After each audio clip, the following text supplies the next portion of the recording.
আসসালামু আলাইকুম। আপনাদের সামনে চলে এসেছে আমার সেই বিশাখাপাটনায় দেখেন এই কাজগুলো আমার সব কন্ট্রাক্টের কাজ, এগুলো নিয়ে আসলো, করলাম।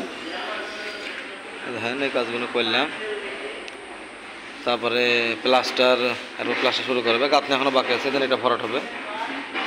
তারপরে আবার প্লাস্টার শুরু হবে। এখানটা সিসিটিভি ফুটেজ সব দেখতে পাবে, গোটা ক্যামেরার দিয়ে দেখাচ্ছি। বড় এরিয়া, বড় সমস্ত সব দেখা যাবে। এটা সিসিটিভি ক্যামেরা এখানে বসানো আছে, এখান থেকে গোটা এরিয়া দেখা যাবে। কারণ বাইরে কে কী করছে না করছে সব দেখা যাবে এখানটা থেকে। এই কাজগুলো বড় এরিয়া, এটা প্রায় 50 বিঘে এরিয়ার পরে ফ্যাক্টরি হচ্ছে। এটা ফ্যাক্টরি, বিস্কুট ফ্যাক্টরি বলছে। দেখেন এখনও কোম্পানির লোক আছে, কিছু কাজ করছে বলে।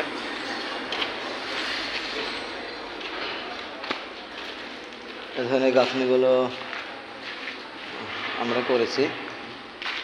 হ্যাঁ, গাঁথনিগুলো অন্ধকার হয়ে গেছে অবশ্য। এখন উপর টিন দেওয়া হতো, অন্ধকার হয়ে গেছে। এই পর্যন্ত গাঁথনি শেষ, আর গাঁথনি উঠবে না।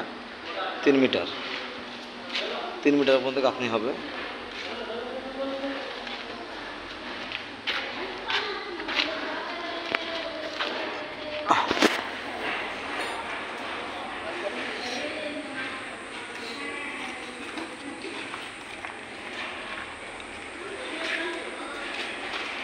ওদিকে একটা রুমে যাবো, এখানে রাস্তায় যাওয়ার পরিস্থিতি নাই।